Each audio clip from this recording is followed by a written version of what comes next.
Thank you very much, everybody. It's an honor to have Bibi and Sarah with us, friends of mine for a long time, and we had a tremendous success together. And I think it will only go on to be even greater success in the future. So it's really nice to have you at the White House. It's nothing like the White House, and it's great to have you both and all of your wonderful people. Ron, we've worked together for a long time. And we've done well together. We had a great time. We saved a lot of work, but we had a great result recently. And we're going to have a lot of great results, so it's great to have you. Thank you very much. Thank you. I want to express the appreciation and admiration, not only of all Israelis, but of the Jewish people, and many, many admirers around the world for your leadership of the free world, your leadership of a just cause, and the pursuit of peace and security which you are leading in many lands, but now especially in the Middle East. We have great opportunities. The President has an extraordinary team, and I think our teams together make an extraordinary combination to meet challenges and seize opportunities. But the President has already realized great opportunities. He forged the Abraham Accords. He's forging peace as we speak, in one country, in one region after the other. So I want to present to you, Mr. President, the letter I sent to the Nobel Prize Committee. It's nominating you for the Peace Prize, which is well deserved, and you should get it. Thank you very much. This I didn't know. Well, thank you very much. Thank you. Coming from you in particular, this is very meaningful. Thank you very much, Bibi. Thank you. Thank you for everything you're doing. Thank you. It's a great honor. Thank you. Thank you very much, everybody. Appreciate it. Have you spoken to any of the families of the victims of Texas flood? And can you talk about what you would like to do when you travel there on Friday? Well, we're going to just make it as comfortable as possible for the state of Texas. They have a great governor. They have wonderful senators. They have wonderful representatives, and we're going to work together with them. And we have been working really very hard. This whole table has been working. That was a terrible event. Terrible event. You saw that maybe where Texas was just absolutely so badly hurt by something that was a big surprise late in the evening. So we'll be working with the governor and all of the people of Texas. Mr. President, We'll be going on Friday. Mr. President, there was a security incident in northern Gaza today, right around the time that the Prime Minister was meeting the Secretary of State. This was the Wickoff. Does that, a number of IDF soldiers reportedly have been injured, possibly killed, does that in any way wrinkle in ceasefire negotiations with Hamas? I don't think so. They want it. They want to meet and they want to have that ceasefire. So I don't think so. Steve, could you respond to this? You know about it? Well, I think it's terribly unfortunate. Terribly unfortunate. We were just talking about it, how tragic it is, but we have an opportunity to finally get a peace deal, Mr. Prime Minister, as we discussed, and I'm hopeful for it very quickly. Mr. President,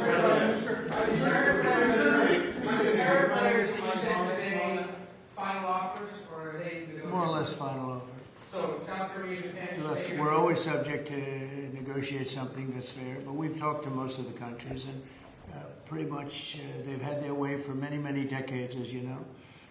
And it was time that we just wanted fairness. This is not really equitable from our standpoint because it's just a small token by comparison to the damage that's been done over the years. But we had no other president that was willing to do this. I did it in my first term with China and others.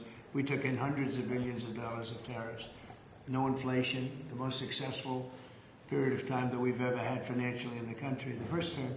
I think this term is going to be much better, even much better than that. That was the best ever, and this is going to be, I think, substantially better. And we're on the way to doing that. We've already taken in over $100 billion worth of tariffs, and we haven't even started. And all I say to the other countries is, you know, some of them wanted to make a deal and wanted to be fair. Others perhaps got a little bit spoiled. They were a little bit spoiled because for 30, 40 years, 50 years, they were taking advantage of the country. So we're going to, I would say final, but if they call with a different offer, and if I like it, we'll do it. And the August deadline, is the August one like firm now? Is that it? I would say firm. No, No, I would say firm, but not 100% firm. If they call up and they say, would like to do something a different way, we're going to be open to that. But essentially, that's the way it is right now. Yeah. Mr. President, is your Palestinian relocation plan still on the table? Is there a plan? Has there been any progress in finding countries to accept? Maybe why don't I let you answer that question? Mr. President, Why he's got to answer that? Oh, I'm sorry. I think President Trump had a brilliant vision. It's called free choice. You know, if people want to stay, they can stay. But if they want to leave, they should be able to leave. It shouldn't be a prison. It should be an open place and give people a free choice. We're working with the United States very closely about finding countries that will seek to realize what they always say, that they want to give the Palestinians a better future. And those who, and I think we're getting close to finding several countries, and I think this will give, again, the freedom to choose. Palestinians should have it, and I hope that we can secure it close by. And we've had great cooperation from surrounding Israel, surrounding countries, great cooperation from every single one of them. So something good will happen. Brian, did you have Yes, something? Mr. President, you've mentioned before you want to go down as your legacy as a peacemaker. Are we in the last chapter of closing out peace amongst this conflict now and all the other ones that we're working on? Well, I hope so. Look, we did a job with India and Pakistan and Serbia, Kosovo, Rwanda, and the Congo, and this was all over the last 3 weeks or so, Marco, right? We did, and others that were ready to fight, and we stopped a lot of fights. I think a very big one, frankly, a very, very big one was India and Pakistan, and we stopped that over trade. We're dealing with India and we're dealing with Pakistan, and we said we're not going to be dealing with you at all if you're going to fight. And they were maybe at a nuclear stage, at both, nuclear powers. And I think stopping that was very important. We're trying to help out with a Biden-created monster, this whole thing that's happening with Russia and Ukraine. It's a horrible thing, and I'm not happy with President Putin at all. But this is something that would have never happened if I were president. This is a war that was never going to happen. Go ahead, Ron. I was going to say, how would you address your critics that in the election they said that you would cause the next World War III, when in fact you're solving all the problems? I'm stopping wars. I'm stopping wars. And I hate to see people killed. Like, as an example, Ukraine and Russia. They're not Americans there being killed. They're not Israelis that are being killed. These are all Russians and all Ukrainians. But it's 5,000, maybe 7,000 last week, 7,500 last week, mostly soldiers. But people in towns and cities that are getting hit. But mostly death is mostly soldiers. Now, so they don't come from here, but it's 7,000 last week souls. And if I can stop that, they have parents and they have sisters and brothers and getting married, and who knows, they're just people, but they're souls. And if I can stop a war, because I have an ability to do so, I'm disappointed, frankly, that President Putin hasn't stopped. I'm not happy about it either. Mr. President, on the Iran talks, can you say if you scheduled the next round of Iran talks, and then also on strike? We have scheduled Iran talks, and they want to talk. They took a big drubbing. I think when we hit the 3 sites, really, I would say the 3 sites, not just the one. The one was a big one, and it was deep in granite, and it was obliterated. It turned out the Atomic Energy Commission said it is obliterated. I would just want to take our hats off to those incredible flyers, the people that flew that big machine, and frankly, the mechanics and everybody else. They had zero. They flew for 37 hours with zero problem mechanically. I mean, when you think in carrying the biggest bombs ever, the biggest bombs that we've ever dropped on anybody, when you think non-nuclear, and we want to keep it non-nuclear, by the way. But they did a phenomenal job. It was an amazing job, and I think that was, I was talking to Bibi about it before, that was the very beginning of the end, and ended very quickly after that. I don't want to say what it reminded me of, but if you go back a long time ago, it reminded people of a certain other event, and Harry Truman's picture is now in the lobby, in a nice location in the lobby where it should have been, but that stopped a lot of fighting. And this stopped a lot of fighting. When that happened, it was a whole different ballgame. On future law strikes, what can you say, what might make you have a desire to do another strike on Iran? Another what? Another strike on Iran? I hope we're not going to have to do that. I can't imagine wanting to do that. I can't imagine them wanting to do it. They want to meet. They want to meet. They want to work something out. No, they're very different now than they were 2 weeks ago. Is there a date yet for the Iran talks or a city? Do you know when and where the next round of Iran talks will be? Well, I can tell you. I'd rather not say, but you'll be reading about it tomorrow or seeing it tomorrow. Mr. President, what is the holdup currently in a ceasefire with Hamas? In which? In a ceasefire between Israel and Hamas, what's currently the holdup? I don't think there is a holdup. I don't think there's a holdup. I think things are going along very well. We just, left each other, and it was not a pleasant period of a few days. It was a little longer than a few days, but this was not a pleasant period of time. And we were at the end. 14 missiles were shot.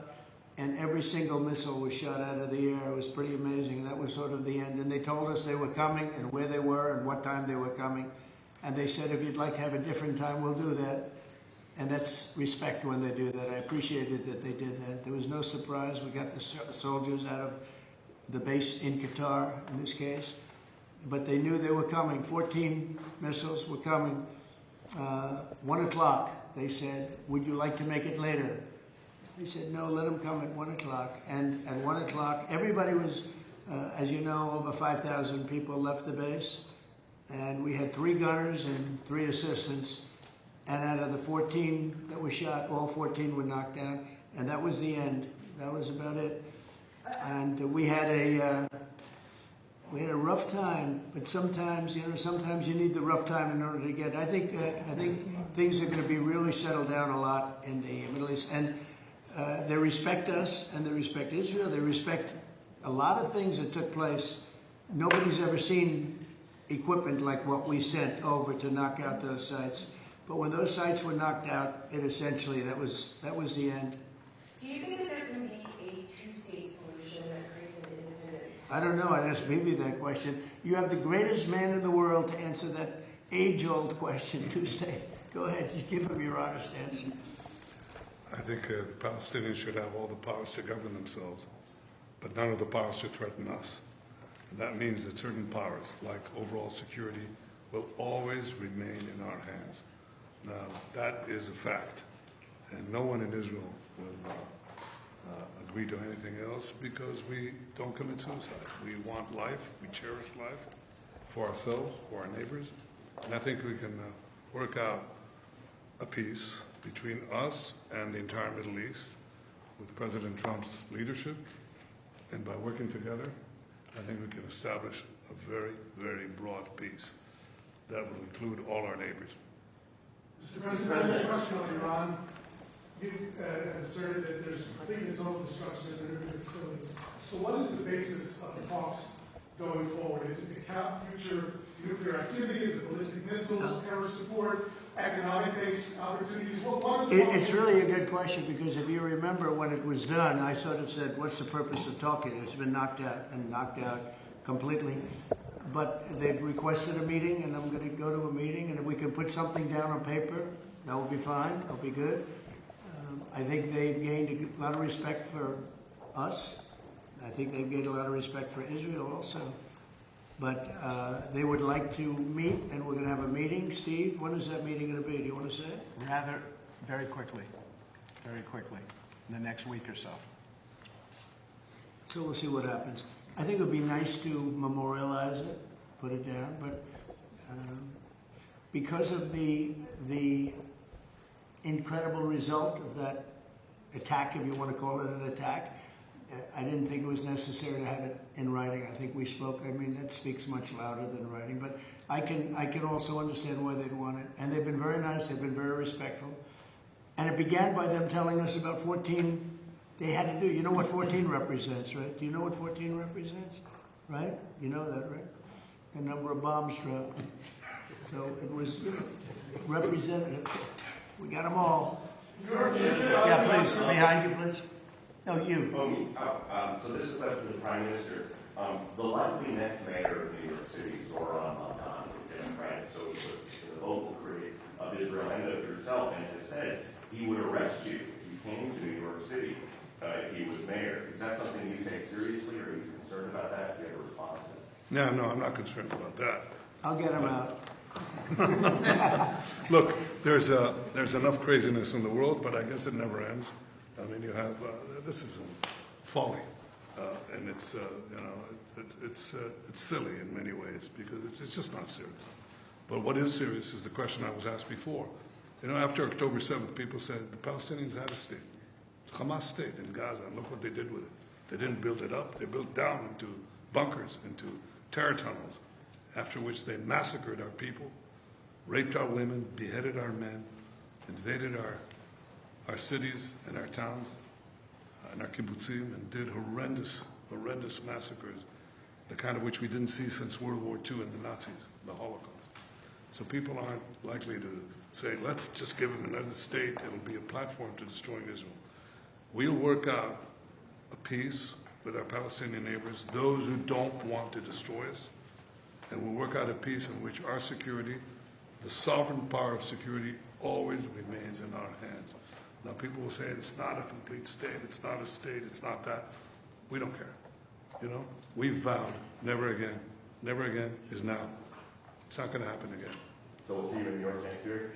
Oh, well, look, I'm going to come there with the President Trump, and we'll see how do you know who the mayor will be? I don't know that. Do you know that? He's going to be very fine, and who knows, we don't know who the mayor's going to be yet. But this is a communist. He's not a socialist, he's a communist. And he said some really bad things about Jewish people, and he said some really bad things about a lot of people. And I think he's going through a little bit of a honeymoon right now, but he might make it. But it all comes through the White House. He needs the money through the White House. He needs a lot. He's going to behave. He'll behave. He better behave, otherwise he's going to have big problems. But it's a philosophy that this country is not ready for, and it never will be. By the way, we have a man with us who thought this was going to be a very glamorous, easy job. He's the ambassador to Israel, Mike Huckabee, former governor, former everything. I'd say he's a former everything, and respected and loved by everybody. And he loves Israel. He loves the state of Israel, and nobody loves it much more. And he's not Jewish, and he loves Israel. And he wanted to be there. I said, Mike, it could be dangerous. No. Well, at least I was right about that. He was in every bunker you can be in. He was running around from bunker to bunker, but he's still with us, fortunately, and he's done a great job. Would you say a few words, Mike? Just want to say what an honor it is to serve you, Mr. President, and to see a historic horizon that we're looking at in the Middle East. And when the President made his trip to the Middle East, and then he really reached out to the new Syrian government, knowing they needed a partner, and knowing that they could pick the wrong partner. And what the President did, which took us all off guard, but the strategic move in that has set up something that is absolutely historic. And Mr. President, I don't even think you fully comprehend the impact that you're having on the region in a way that is so remarkable. And it was your leadership, your foresight, you did that. When the B-2s went in, the celebration, the sense of partnership that you gave with the Israeli people was so dramatic. But the message was bigger than to Israel. It was a message to the world. America's friends can trust us, but America's foes had better fear us. And that is a message that the President sent to everyone on the planet. And it is a message that will resonate toward a matter of peace, the likes of which I don't think we've ever seen. So thank you. Great job, you did. Thank you. They love you over there. They respect him and they love him. It's very, very interesting. We had the pilots here yesterday, as you know, and they were incredible. And we also had the mechanics. We had a lot of people here that had to do, I think about 170 people that had to do with that incredible journey. a journey that could have been horrible. You remember what happened with Jimmy Carter, with the helicopters and all of the problems, and ultimately hostages. We had the exact opposite. Everything was perfect. It worked perfectly. But I didn't realize, I was saying to one, is this something that you felt strongly about? Absolutely, sir. I couldn't wait. I said, better than you, really better you than me. But they couldn't wait. He said, sir, we've been practicing for this mission for more than 20 years. From just after 2000, they've been thinking and practicing to go into that area. I guess you probably know that better than anybody, Pete. They've been looking at going in, but they never had a president that would allow them to do it. And perhaps right, perhaps wrong. I don't know if that's true or not, but I didn't realize they were preparing for that journey from just a little bit after 2000, the year 2000. And I was pretty amazed by that. They knew it. They knew every inch of it. And they came back and they said, we got it better than we ever did in practice. But they've been practicing for more than 20 years. Can you imagine? Yeah. On Ukraine, Mr. President, are you planning to send more weapons to Ukraine? We're going to send some more weapons. We have to. They have to be able to defend themselves. They're getting hit very hard now. They're getting hit very hard. We're going to have to send more weapons. Yeah, defensive weapons primarily, but they're getting hit very, very hard. So many people are dying in that mess. Mr. President, if the one big beautiful bill now signed into law by you, what would you like congressional Republicans to turn their focus to? All they have to do now is talk about how good it is. The biggest tax cuts ever. No tax on tips, no tax on Social Security, think of it, no tax on overtime. From a business standpoint, the jobs are coming in like we've never seen them before. As soon as that was signed, there were 9 factories that announced that they were building the 1-year deductibility, things that from a business standpoint you'd understand. The jobs that are being created. And one of the things that is, and this is also that, but it's also because of the tariffs, a tremendous success. We're taking in hundreds of billions of dollars in tariffs. One of the things that is so exciting is the number of companies and car companies where they're building plants. AI is the big thing. We have over $15 trillion announced already, and it's been, really, I would say it's been during the last 3 months, but we're here for a short period of time, and some administrations never had anywhere near that number for a whole term, probably for a whole 2 terms. But we're up to over $15 trillion coming into our country. There's never been anything like it anywhere in the world. There's never been an investment like that anywhere in the world. Look, I told this story, and I just told it to Bibi backstage. I was talking to him, and I said, the King of Saudi Arabia, smart guy. And also we went to Qatar, and we went to UAE. Really 3 strong leaders, smart guys. They all told me the same thing, and then that was reiterated at NATO just recently when we got back, where they agreed to spend $1 trillion a year, by the way, which is about 3 times what they were spending. But they all said the same thing. We thought your country was dead. Horrible term, right? We thought the United States of America was dead, and now you're presiding over the hottest country anywhere in the world. We're the hottest country in the world. I think Bibi would admit it, even hotter than Israel, though Israel was pretty hot about a week ago, I can tell you, for the wrong reasons. But we are the hottest country in the world right now, and it happened faster than anybody thought possible. But we have over $15 trillion, and that means jobs, and that means building, and that means things like we've never seen before. So all we can do is keep working hard. There'll be always surprises. Some of the surprises are going to be bad surprises. In your view, is the war between Israel and over, or do those talks need to happen before you can? Well, I would say that the best man to answer that is the Prime Minister. But I will tell you that, in my view, I hope it's over. Yeah, I think Iran wants to meet. I think they want to make peace, and I'm all for it. Now, if that's not the case, we are ready, willing, and able. But I don't think we're going to have to be. But I think Bibi would answer that question very well.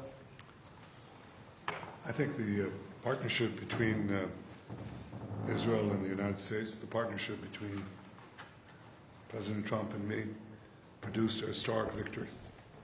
It's an incredible victory, actually. It brought the greatest capabilities of the United States that are unmatched with the great capabilities of Israel and the army of Israel, pilots of Israel, soldiers of Israel, and the Mossad. And the combination of these two extraordinary capacities produced a decisive result.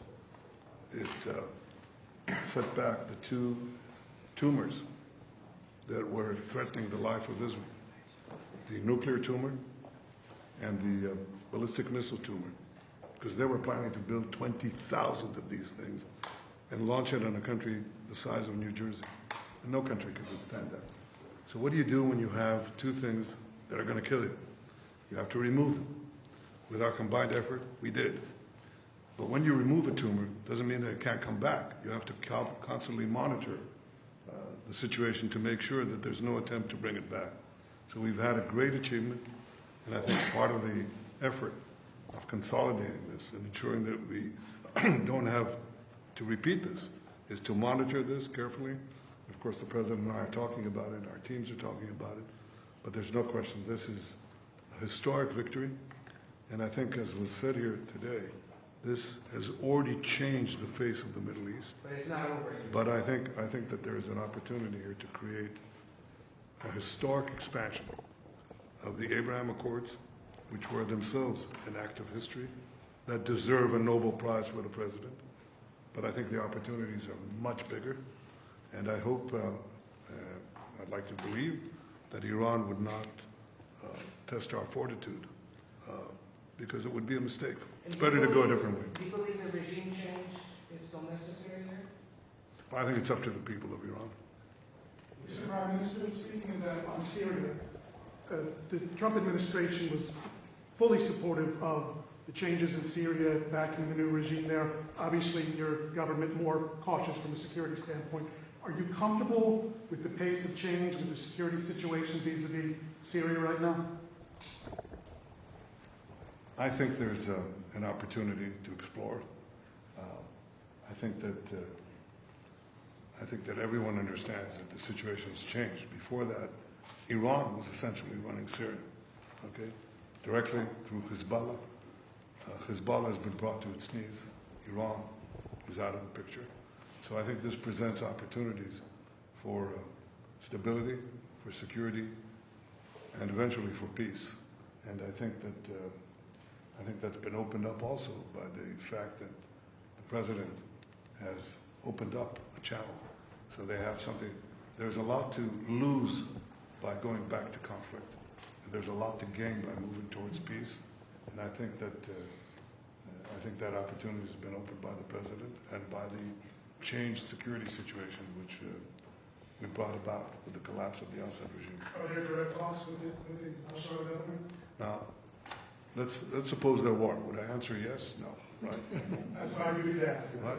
It's your duty to ask, and my duty to ask you back. So. You know, at the request of a lot of countries in the surrounding area of the Middle East, including Bibi, we took the sanctions off Syria, and I met the new leader. I was very impressed by him. Somebody said, well, he comes from a very tough background. I said, well, you know, I'm not that surprised. It's a tough part of the world. But I was very impressed by him. But we took the sanctions off because we want to give them a chance. They would never have had a chance without the sanctions. And one of the things we have with Iran is, you know, we have they call biting, they are very biting sanctions. And I would love to be able to, at the right time, take those sanctions off, give them a chance at rebuilding, because I'd like to see Iran build itself back up in a peaceful manner and not going around saying death to America, death to the USA, death to Israel, as they were doing. You know, they were the bully of the Middle East, and now they're not the bully anymore. But they were saying terrible things, and I would like to see them. They have such potential. You know, they have the oil power, and they have great people, smart people, energetic people, amazing. And I know so many Iranians from New York. I have a lot of friends, and they're great people. So it's a shame when you see a thing like this happen. But I think that taking the sanctions off of Syria is going to give Syria a great shot at making it. Mr. President, let me follow up with a congressional question. Are there any executive orders that you'd like to see Congress focus on when they come back in session? Do you have any that you prioritize to go first? Well, we've done a lot of them in the last, as you know, and I always say the great, big, beautiful bill. I add the word great. But it was the largest bill of its kind ever passed. We were talking about it before. It was beauty. But you know, a lot of the things that we did, executive orders, have been codified in the legislation that we just had passed. And we're going to be sending it a lot more over the next period of about 2 months separately. But a lot of it was part of that beautiful big bill. Mr. President, on tariffs, what happened to 90 trade deals in 90 days? Oh, we've spoken to everybody. We know it's all done. Well, I told you, we'll make some deals, but for the most part, we're going to send a letter. We're going to say, welcome to the United States. If you'd like to participate in the greatest, most successful country ever. I mean, we're doing better than ever. We have, I don't think, and you're going to see these numbers soon. We've never had numbers like this. We've never had investment like this. We have more than 90. We're going to have much more than 90, but most of those are going to be sent a letter. This is exactly what I said. Now, we've made a deal with United Kingdom. We've made a deal with China. We've made a deal. We're close to making a deal with India. Others we met with, and we don't think we're going to be able to make a deal, so we just send them a letter. If you want to play ball, you have to. This is what you have to pay. So as far as I'm concerned, we're done.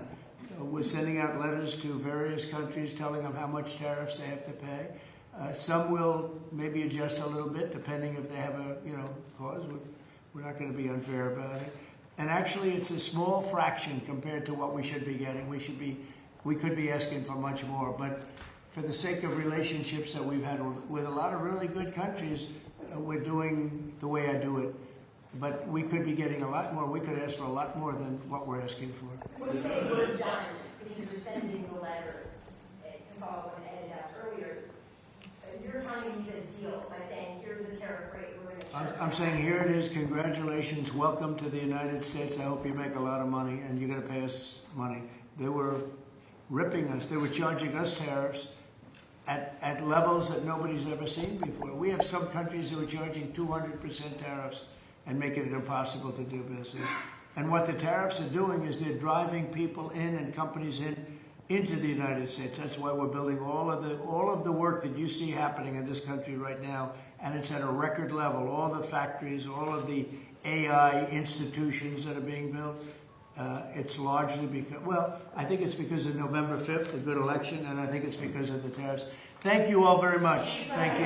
Thank you. I don't know, but it looks good to me.